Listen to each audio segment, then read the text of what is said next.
Found probably around 20-25 people, but they're searching one area at a time until they clear everything out. Crews continue to search the Red River Gorge for a missing Richmond man. There was some type of engine failure.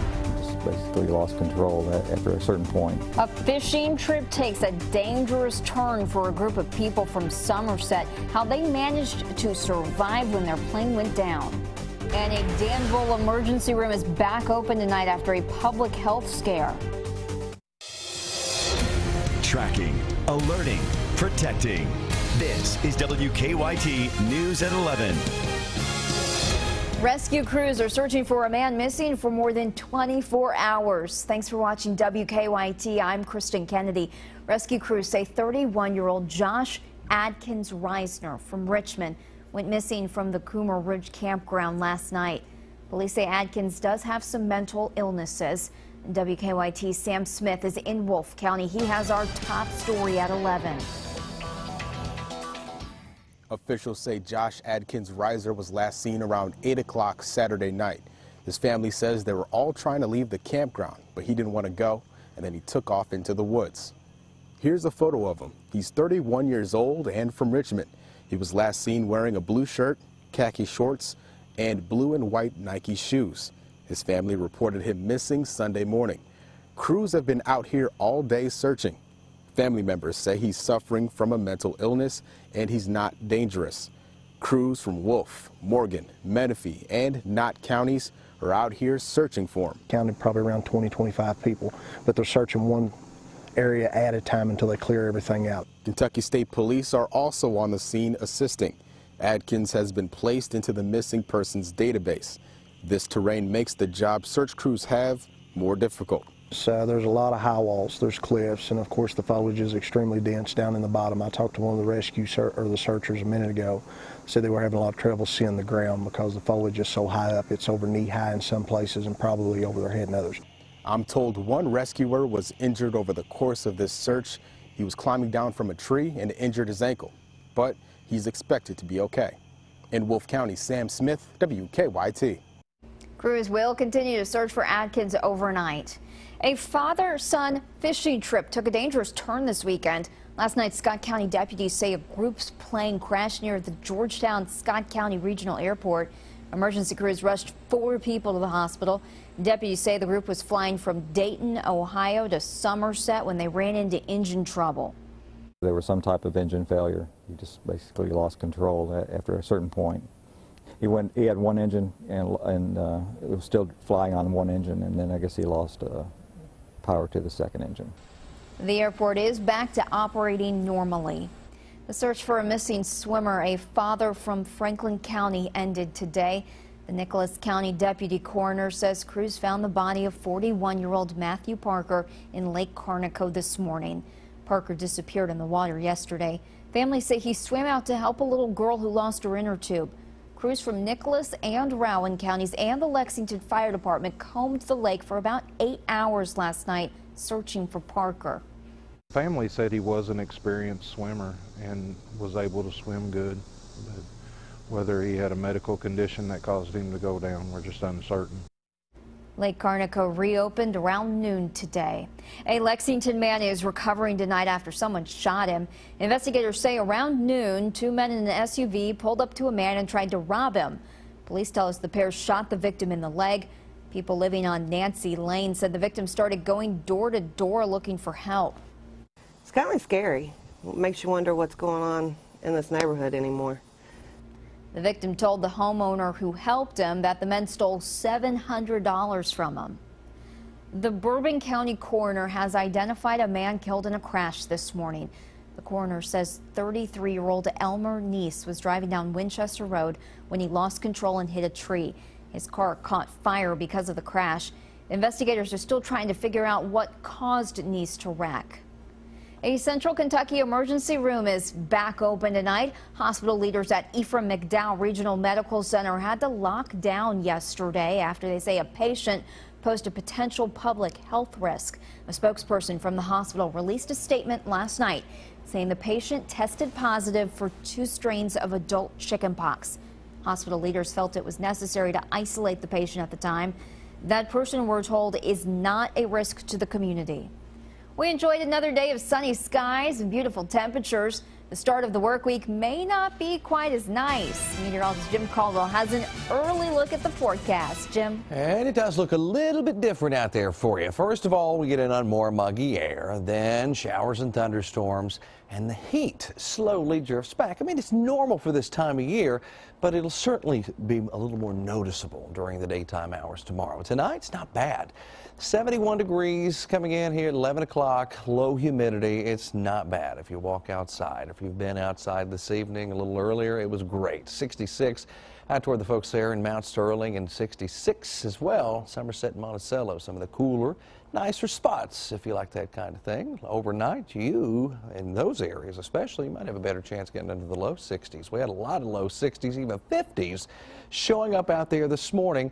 Across parts of Kentucky, here in Lexington, we got down officially to 60 degrees out at the airport. There's Defender scanning the skies, and things are calm.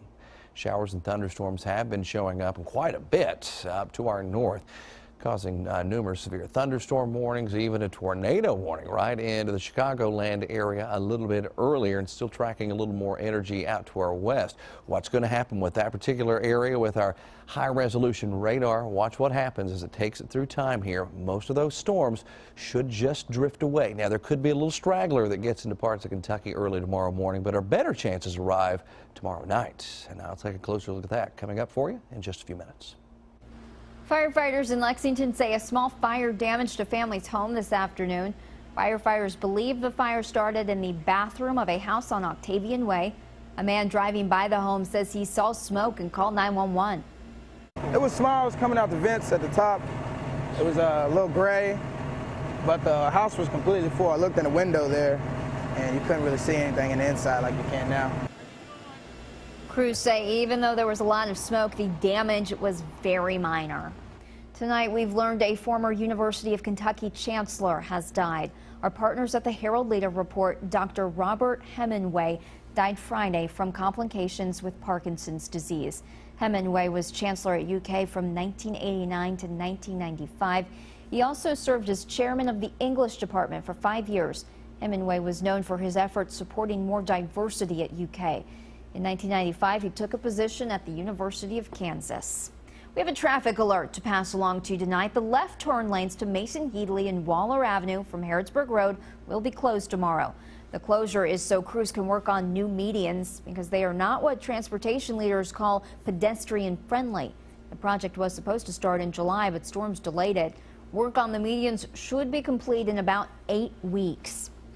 We have a recall to tell you about tonight involving the Dodge Charger. Fiat Chrysler is recalling 2011 to 2014 Chargers because they say the side airbags can inflate if you slam the door too hard. The company says the airbag control modules might be too sensitive and need to be recalibrated.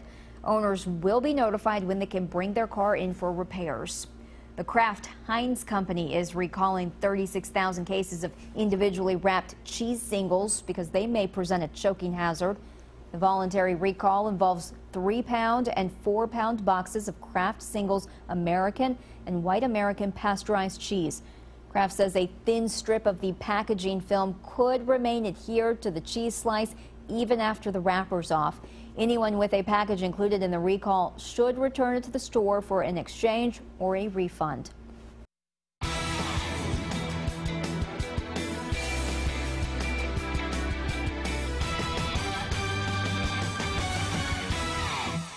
Leaders in Zimbabwe say another American is under investigation for illegally hunting and killing a lion. This follows the outcry last week over the poaching of Cecil the lion. CBS News correspondent Wendy Gillette reports from New York. My name is Dr. Jan Seski. Dr. Jan Seski of Murraysville, Pennsylvania, has been named as the second American who illegally hunted and killed a lion in Zimbabwe.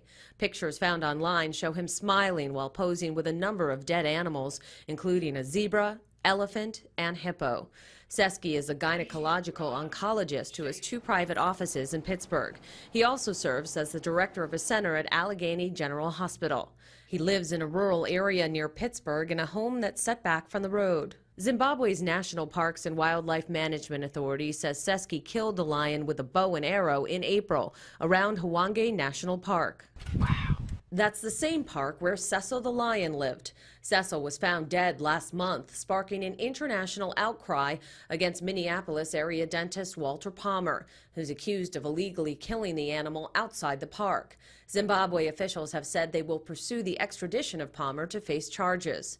In the Seski case, the Wildlife Authority says a local landowner has been arrested and is assisting in the investigation. Our law enforcement officers are looking into the matter so that we can really understand what transpired. On Saturday, the group announced it was tightening hunting regulations outside Hwange Park. Bow hunting has been banned, and the hunting of lions, leopards, and elephants will no longer be allowed. Wendy Gillette for CBS News. The Zimbabwe Parks Authority has set up a conservation fund and is asking for donations. Police are continuing to search for a man they say shot and killed a Memphis police officer. Investigators believe 29-year-old Tremaine Wilburn shot 33-year-old officer Sean Bolton during a traffic stop last night. Emergency crews rushed him to the hospital where he later died. Officers searched overnight for Wilburn. Earlier today, police took a person of interest into custody for the shooting. They have released that person. One person is dead after a storm took down a tent at Lollapalooza. Emergency crews in Wooddale, Illinois say up to 20 others were injured at the music festival. Organizers canceled the rest of the event. Thousands attend the annual 4-day festival every year. A wildfire burning in Northern California continues to grow. The fire has destroyed dozens of buildings and forced thousands to evacuate their homes. Right now, the fire is about 5% contained. Firefighters say the cooler weather today helped contain it. Police in Hazard are looking for a woman they say used counterfeit money at a store. Police say the woman spent the money at the Dollar Tree in the Daniel Boone Plaza shopping center yesterday. We're told she went in and bought a Green Dot money card using $350 in counterfeit bills. Police describe her as a woman with a medium build and blonde hair. They say she had several children with her at the time. A lost Florida dog found more than 700 miles away in Kentucky is finally back home. For the last few days, Tyson's owner has been trying to raise money through GoFundMe to get him back to Florida. The dog, we're told, escaped from a family friend's home, and his owner still doesn't know how he ended up in Kentucky. Misty Short found the black lab mix and reunited him with his owner. The happy ending to the story, he's going back home. He gets to swim in the beaches again. A pilot for the nonprofit Arrow Fund provided Tyson with his one-way ticket to the Sunshine State. Tyson's owner says he plans on keeping a close eye on his dog.